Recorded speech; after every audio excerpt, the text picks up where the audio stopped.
Let's dial in everything we need to make sure that we integrate as smoothly as possible. I'll do some due diligence on my end in terms of like if we have to move money around, how we do that, how we make sure it's on the right balance sheets and stuff like that. Yeah. Yep. Okay. We just got to stay sober about the situation until everything is signed. Um, but yeah. Yep. I'll do some more diligence on my side, and then you let me know if you need anything else, and then I'll be around today, so you can hit me up at any time. All right, man. Yep. Talk to you later. Bye. So yesterday I was celebrating the small win of doing 100 episodes, and it's great to take that time to do that because those little small wins compound to the big wins. And I just got off a call right now that could be a big win. I don't want to speak too soon. I want to stay extremely sober because anything can fall apart at any point. But I just want to just capture how I feel right now, so I can always go back and look at it and assess where I went right, where I went wrong. But yeah, so just got off the phone with a partner in one of our portfolio companies, and hopefully we're going to be closing a really interesting deal. Yeah, so if you watch yesterday's last episode, you'll see a snippet of a meeting that we were in with the company. They're based out of Michigan. He's looking to I'm not going to get into the details of that, but anyway, the point that I'm trying to make is the consistency, the diligence, all those things compound and they catch up, and that's the point I really want to make. Consistency, diligence, all those things. But just give you a little bit more context. So what I did was, like I was telling you earlier, over the last 6 weeks, I acquired one business, which was a web development firm based out of Africa, and then I got a minority stake in a revenue operations agency here locally, and I was just continuing to build up that flow where I can add new companies into the portfolio. So I was moving at a pretty fast pace, but then I decided to pause any acquisition sourcing, pause looking at companies so that I can grow the businesses that I did have in the portfolio. So I focused on the web development firm in Africa, was able to sell them off. Well, I should say they had an acqui-hire where another product studio based out of San Francisco acquired the team, not the company, but the team. It wasn't the outcome that I was looking for, but the team itself, they were taken care of. We walked away with a little bit, but I still have access to that team, which is cool, which is the win-win there. So then I'm left with the one portfolio, Rev Cardo. So in that time, we're still laying out some of the business systems, the business process through my company TFX, which is the holding company. Was able to, when I was doing some outsourcing, was able to find another company, and we're just going to do services, but then the conversations went deeper, and now through this company we may be doing an acquisition through a portfolio company, which is, I've never structured a deal like this before, but that's in the workings right now. And again, all these things come from just leverage. It's leverage. And being leveraged in the way that I'm moving, it allows me to pull levers that I didn't have access to before.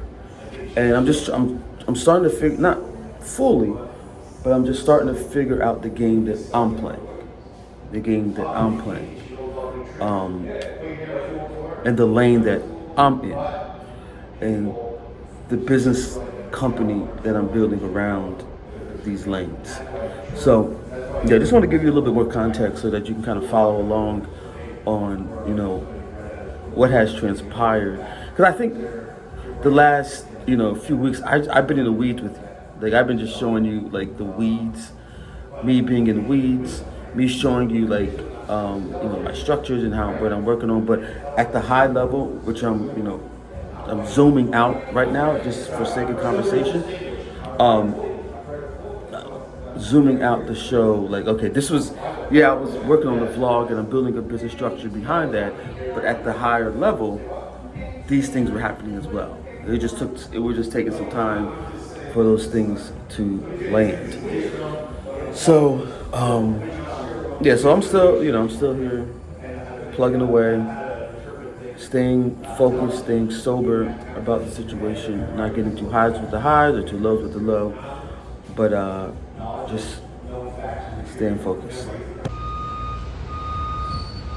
So let me know, what type of content do you like that I do? Do you like to hear more about the high level stuff that is going on?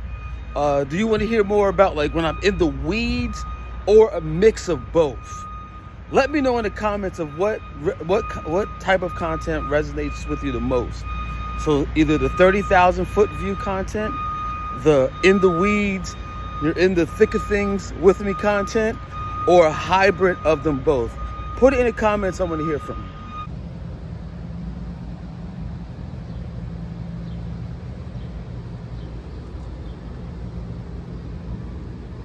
One thing about me, in order for me to do great work, I cannot be in one place. Like, I remember I worked for the Wall Street Journal, and I was in a cubicle. I was really good at what I did, but I realized really quickly about myself, I like to move around. Like, I have like, through the course of the day, I'm in like 3 or 4 different spots within the city confines, downtown city confines, where I can jump into.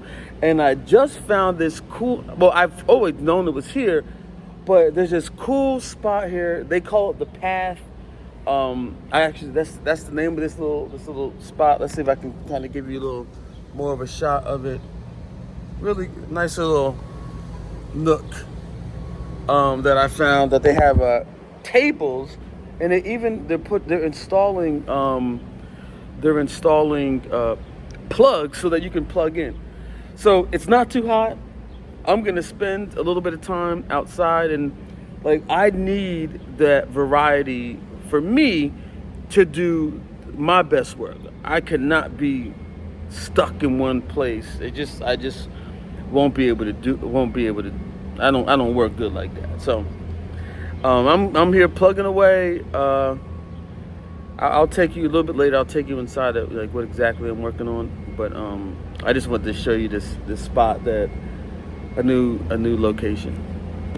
Yeah, I'm leaving that spot and heading to probably to get something to eat right now, because I'm very hungry. I haven't eaten all day, and then after I grab something to eat, I'm heading to the office. But yeah, the reason why I like to move around is because each location I work has its own purpose. So if I'm like doing like light work, I like to go to a coffee shop. If I'm doing deep work, like where I have to concentrate and focus, I like to go to my office and lock in there. So every place has its own purpose. So that's how I like to keep the variety of location in mind. So, but with that said, let me ask you, where's the best place for you to get the most work done? Like, where do you get really locked in at? Let me know in the comments. I do not take for granted the leverage and the freedom that I have in the way that I work. And I know that it is a luxury. And as I was thinking about that, I was actually, doing my daily scroll down the tweets. And I came across this tweet from Shamath, who is an investor at Social Capital. And I'm going to read this really quick and kind of like put something in context for you. So he says, he quotes Coco Chanel first. He says, luxury is a necessity that begins where necessity ends. Luxury is a necessity that begins where necessity ends. And he goes on to say, a secret hiding in plain sight is that the definition of luxury is changing. The luxury brands of the future, I want you to hear me there. I want you to hear what it's saying right now. The luxury brands of the future will not sell cars, watches, or purses, but offer knowledge, ideas, and connections. Let me say that again. The luxury brands of the future will not sell cars, watches, or purses, but offer knowledge, ideas, and connections. Why? Because when everyone dresses the same, vacations in the same places, drives the same cars, and eats the same food, luxury will need to redefine itself around a new scarce good for people to want to pay a premium to be associated with this. And it's with this thought, I get energized by reading this because how I this is an ethos on how I live my life. Like, even I remember almost like 10 years ago, I was on Facebook and someone asked, "Hey, what's your definition of success?" And I said, to be able to walk where I work, where I live, where I play. And the person was like, "Wait, what do you mean?" I said, "Yeah, that is for me, that's the ultimate luxury. Having like, I know people like cars, people like all these different things. Um, but that was the ultimate luxury for me. And that's what I'm experiencing right now. My family, we're experiencing right now. But it extends. And this vlog and the network that we're going to build around it, I want to treat it like a luxury product. I know that sounds crazy, but I want to treat it like a luxury product. And I wasn't thinking about that. I wasn't thinking about it like that maybe an hour ago, but when I stumbled across this, that rearranged on how I want to treat the community, the network of the multiplayer game that I want to develop with you. Treat it like a luxury product. Okay, I'm going to further expand on this idea of this new luxury that I'm talking about. And I'm doing some writing here, as you see here, um, doing some writing here to kind of lock in and dial in on, the purpose of everything that I'm talking about. So I look at it as the death of the entrepreneur. See, the incentive. Now, bear with me here because I'm going to read some of this. I'll comment. I'll add some commentary to what I'm saying, but bear with me. I want you to really pay attention to what I'm saying. And I'm just taking you on the inside of my ideation process, and I'm trying to be as empathetic as possible. So, not only am I pulling from my experience, but I'm pulling from the experience of others, and I'm bringing it all together. So, I call this the death of the entrepreneur. And the incentives for more people to be entrepreneurs are so misaligned. See, the average salary of an entrepreneur, not much considering, is not much considering more and more people will need to become entrepreneurs by default just because of the way of the market. And I found this here, like the average entrepreneur makes $70,000 a year. That's not enough to attract people. You might as well go ahead and get a job if that's what you're going to do without all the risk. So I understand why people most people don't go down this path, because it's not the average entrepreneur is making that much, and that's not enough to risk everything for. But a little bit of my journey. In my journey, I was always good enough to create recognition or some forms of leverage, but not good enough to economically sustain. And I always would go into this death spiral of being, finding a corporate job and then entrepreneurship. I was bouncing back and forth early in my career. Um, See, entrepreneurship is extremely hard. Why? Because it's extremely hard because media tells us the stories of the Mark Zuckerbergs and others out there. See, in this scheme, generational wealth seems so out of reach. That's my alarm. Anyway, in this scheme, generally seems to blah blah. Even though more emerging entrepreneurs can access broader distribution through social media, the reality is that only 1% gain enough leverage to be in that category. And those at the lower tier of entrepreneurship become commoditized. I want you to get this, commoditized shells of products and services. See, via YouTube, the trending entrepreneurship methods get co-opted by inexperienced entrepreneurs and keep them in a broken cycle of buying courses with no real change or added value. Also, curious entrepreneurs are becoming more and more sophisticated. And with AI and other tools, the need for courses and other educational content, lowers as AI now becomes co-pilots in the entrepreneurship journey. As more and more people become forced entrepreneurs, how will people stand out enough to attract a sustainable customer base? And this is where multiplayer entrepreneurship comes in. And this is right here, the theme right here. This is where multiplayer entrepreneurship comes in. The need for accelerated identity rewiring will be the basis of this form of entrepreneurship outside corporate owned networks. Why? Because integrity, authenticity, and a holistic view of your person cannot be commoditized. Expressing your one of one is the prize. Expressing yourself like being one of one is the prize. It preserves your identity and the value you uniquely bring to the world. This force multiplies in the context of your network and the value that network creates. We call this Telos FX. That's the name of my parent company. But if you Google Telos, Telos, you can see what that means.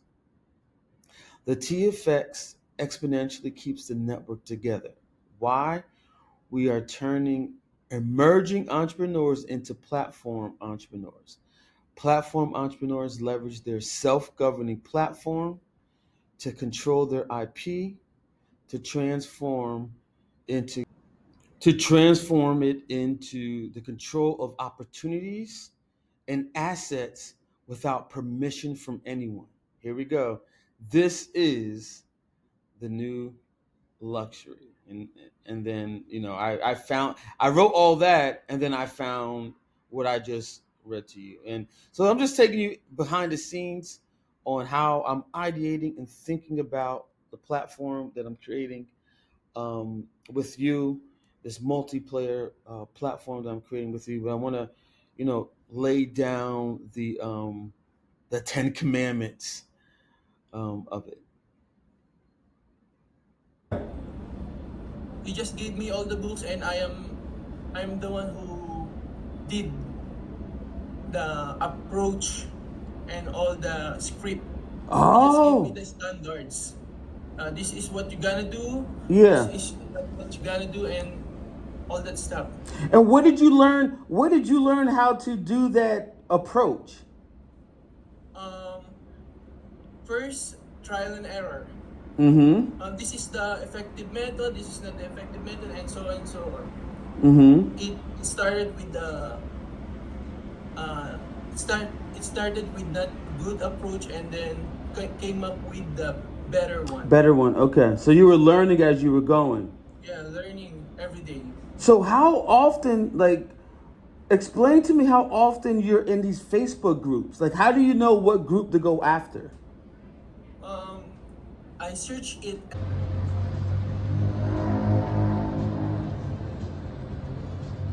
So I am done for the day. We're having a little late dinner. We're here at this new restaurant over here, but it's definitely a luxury to be able to work with a global team and really have the flexibility to do the thing, do it the way you want to do it. So with that said, if you made it this far in the video, just go ahead and subscribe. Just subscribe, because you never know what's going to happen in the next episode. All right, peace.